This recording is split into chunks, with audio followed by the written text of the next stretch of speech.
Video शुरू करने से पहले आपको बता दें कि यदि अभी तक आपने हमारे चैनल को सब्सक्राइब नहीं किया है तो अभी कर लें और साथ में नोटिफिकेशन घंटी को भी दबाएं ताकि हमारी वीडियो सबसे पहले आप तक पहुंच सके।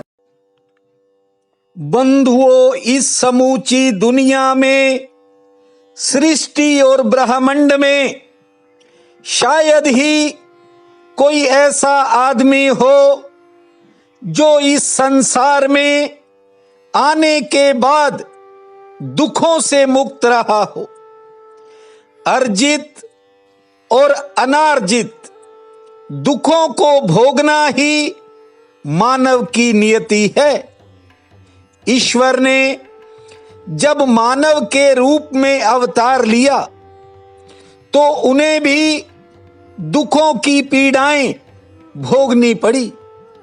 बंधुओं, मैंने सभी अवतारों की कथाओं को बड़ी ही गहराई से समझने का प्रयास किया। जब शरीर मानव का है, मनुष्य का है, तो बंधुओं पीड़ाएं तो आएंगी, चाहे वह ईश्वर ही क्यों न हो।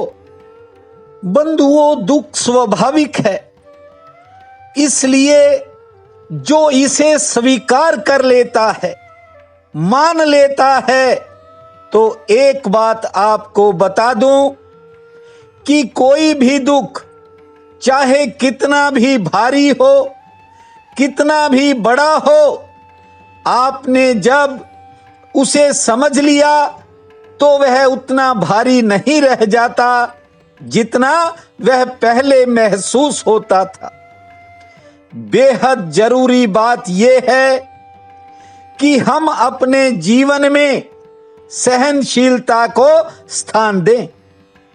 सहनशीलता की भावना से तरह तरह की शक्तियां मनुष्य में जागृत होती हैं और व्यक्ति दुखों से मुक्त रहता है। बंधुओं, कई बार मैं देखता हूं कि दिन निकलने से लेकर रात्रि तक अनगिनत फोन आते हैं। उनमें से बहुत कम फोन मैं अटेंड कर पाता हूं, लेकिन क्या करूं, जब फोन ज्यादा बजता है तो मुझे साइलेंट पर करना पड़ता है। और हालात ये हैं कि यदि दोपहर में 1 घंटा विश्राम करना हो तो मुझे फोन बंद ही करना पड़ता है। हालांकि ईश्वर की कृपा से सहनशीलता की कोई कमी नहीं है, लेकिन यदि ज्यादा फोन पर बात करूं तो फिर गला जवाब दे जाता है। और जब कोई अनजान नया व्यक्ति फोन करता है तो वो 6 बार तो ये पूछता है कि आप वही चैनल वाले बोल रहे हो, जो चश्मा लगाते हो वही बोल रहे हो, आपका नाम ये है, आप वही बोल रहे हो। बंधुओं, बहुत मशक्कत के बाद मुझे लोगों को कन्विंस करना पड़ता है। भारी व्यस्तताओं के बावजूद फिर भी हंसते खेलते दिन बीत जाता है। बंधुओं, इसीलिए आपसे कहता हूं कि सहनशीलता को बनाए रखें। सब रास्ते निकल जाएंगे, सब काम बन जाएंगे, और जिन्हें आप दुख समझते हो ये दुख भी भारी नहीं रह जाएंगे। मैंने सुना है कि एक बार किसी रास्ते पर एक पुल के नीचे एक ट्रक फंस गया। जानते हो, ये रेलवे का पुल था और रास्ता नीचे से जाता था। सामान उसमें काफी ऊंचाई तक लदा था। जो ट्रक फंस गया है, न इस तरफ आ सकता है न उस तरफ जा सकता है। इसकी वजह से इस ट्रक के फंसने के कारण पूरा ट्रैफिक जाम हो गया। और जब पुलिस तक सूचना गई तो बड़े बड़े अधिकारी वहां पहुंचे, लेकिन करीब 3 घंटे बीत गए, कोई भी कुछ नहीं कर पाया। बड़ी कोशिशें की गई उस ट्रक को हटाने की। बड़े से बड़े इंजीनियर आए, वह भी कुछ नहीं समझ सकते थे। और जब भारी गड़बड़ हो गई तो वहां अफरा तफरी का माहौल था। कारण यह था कि दोनों साइड में इतने ट्रक, इतने व्हीकल रुक गए कि सारा ट्रैफिक ही बुरी तरह से जाम हो गया और वहां शोरगुल मच गया। हजारों लोगों की भीड़ लग गई।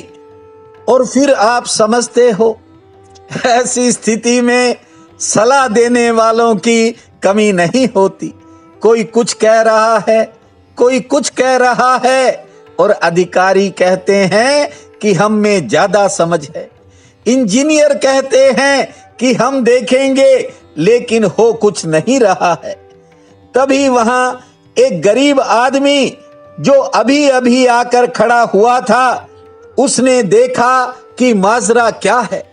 1 मिनट में उसके बात समझ में आ गई। उसने हाथ में डंडा उठाया हुआ था। वह देख रहा था कि पुलिस के और प्रशासन के बड़े बड़े अधिकारी खड़े हैं।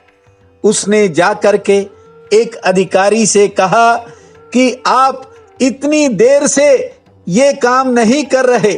उसने पूछा, कौन सा काम? उस व्यक्ति ने कहा कि आप इस ट्रक के चारों टायरों की हवा क्यों नहीं निकाल देते? बंधुओं, अधिकारी ने जब उस गरीब आदमी की बात सुनी तो भौचक्का रह गया, हैरान रह गया कि इतने बड़े बड़े अफसर और अधिकारी, बड़े बड़े इंजीनियर, किसी की बात जो है समझ में नहीं आ रही।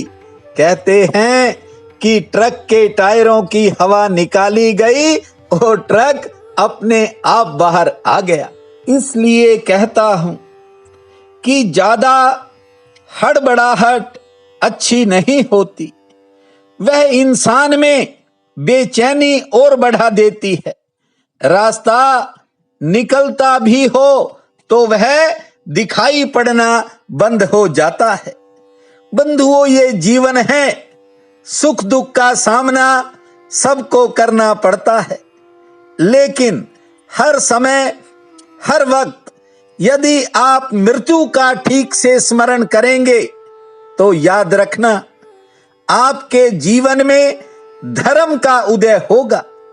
कई बार जब मैं मृत्यु की बात करता हूं तो कई करीबी लोग मुझे फोन करके कहते हैं, वे कहते हैं कि मृत्यु के संबंध में क्या सोचना, ये तो रुग्ण चित्त का लक्षण है।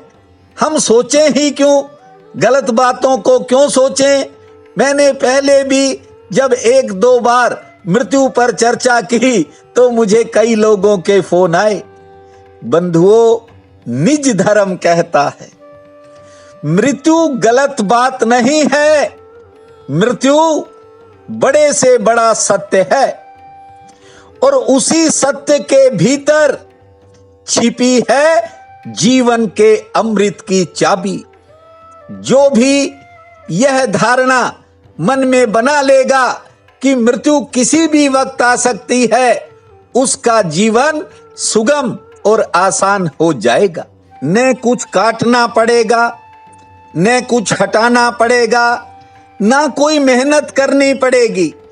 बस जैसे टायरों की हवा निकालते ही ट्रक अपने आप निकल गया, उसी प्रकार बेकार के विचारों को जब आपने त्याग दिया तो जिंदगी के नए रास्ते आपके सामने होंगे। आज ज्येष्ठ शुक्ल पक्ष की त्रयोदशी है। बहुत बड़ा पुण्य काल रहेगा। उठते ही धरती मां को प्रणाम करना, 7 बार लंबी श्वास लेना और 27 बार ताली बजाना। फिर दर्पण में मस्तक को देखना, उसके बाद खुले आकाश को निहारना। गणपति जी का नाम लेकर दिन के कामों की शुरुआत करना। सूर्य नारायण भगवान और केले के पौधे में जल देना। और आज गणपति जी के सम्मुख एक दीप जलाना। 4 केले के फल पुण्य में लगाना। भूमा गण गणपते नमः, भूमा गण गणपते नमः। इस महामंत्र को जपना, समय शुभ और मंगलमय रहेगा। प्रिय बंधुओं व मातृदेवी शक्तियों, आज 23 जून दिन बुधवार है। आप सबको मेरा नमस्कार है। आज का राशिफल इस प्रकार है।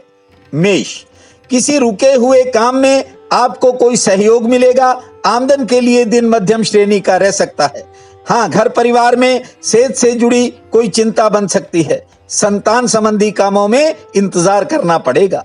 वृषभ, कारोबारी सितारे बेहतर हैं। कार्य क्षेत्र से आमदन ठीक होगी। यात्रा की कोई योजना दिमाग में आ सकती है, से ठीक रहेगी। कोई नया संपर्क बनेगा। मिथुन, आज किसी नए खर्च से सामना होने के योग हैं। आमदन का भी कोई नया अवसर मिलेगा। परिवार में किसी बात को लेकर बेचैनी रह सकती है। सेहत पक्ष मध्यम श्रेणी का है। कर्क, कार्य क्षेत्र में आज अचानक भागदौड़ बढ़ सकती है। संतान संबंधी कामों पर कुछ खर्च हो सकते हैं। किसी के प्रति आपकी मनोदशा बदल सकती है और कोई नई खरीदारी होने का भी योग है। सिंह, समय आज थोड़ा उतार चढ़ाव पूर्ण रह सकता है। आज किसी बात को लेकर मन में बेचैनी भी रह सकती है, लेकिन आमदन के लिए दिन ठीक रहेगा। सेहत भी ठीक रहेगी और कोई नई मुलाकात भी होने के संकेत हैं। कन्या, मन में कुछ नए विचारों की उथल पुथल रह सकती है। कुछ नया करने की भी मन में योजना बनेगी। कारोबारी सितारे ठीक हैं। हाँ, सेहत पक्ष आज थोड़ा प्रतिकूल रह सकता है। तुला, आज आपको सरकार से संबंधित कामों में राहत मिलेगी। लेन देन का काम है तो वह भी बनेगा। आमदन के लिए भी समय ठीक रहेगा। हाँ, परिवार में किसी के साथ विचारों का टकराव हो सकता है। वृश्चिक, किसी विशेष कार्य में आपका समय लगेगा। किसी दूसरे पर धन खर्च हो सकता है। व्यापार में आमदन ठीक होगी। कोई अच्छा समाचार मिलेगा और सेहत भी ठीक रहेगी। धनु, पारिवारिक परेशानी के कारण थोड़ा मन उदास रह सकता है, लेकिन सेहत ठीक रहेगी। व्यापार में कोई नया अवसर मिलेगा और आमदन भी ठीक होगी। मकर, दूसरों का कोई काम आपके कामों को प्रभावित करेगा। सचेत रहें। किसी करीबी से कहा सुनी का योग है और आर्थिक लाभ मिलने से मन प्रसन्न होगा। कुंभ, नौकरी से जुड़े काम आसानी से निपट जाएंगे, लेकिन कारोबार के अंदर आज थोड़ा उतार चढ़ाव रहेगा। कोई कठिनाई भी सामने आ सकती है। घर परिवार में सेहत संबंधी कोई चिंता बन सकती है, लेकिन रोजगार से आमदन ठीक होगी। मीन, अपनों से मिलन होगा। लेन देन के कामों में आपको राहत मिलेगी। व्यापार के लिए दिन शुभ रहेगा। सेहत का ध्यान रखें। अचानक कोई यात्रा भी हो सकती है। आज का ये दिन आप सबके लिए अति शुभ फलदायी हो, यही मेरी प्रार्थना है। आपका बहुत बहुत धन्यवाद।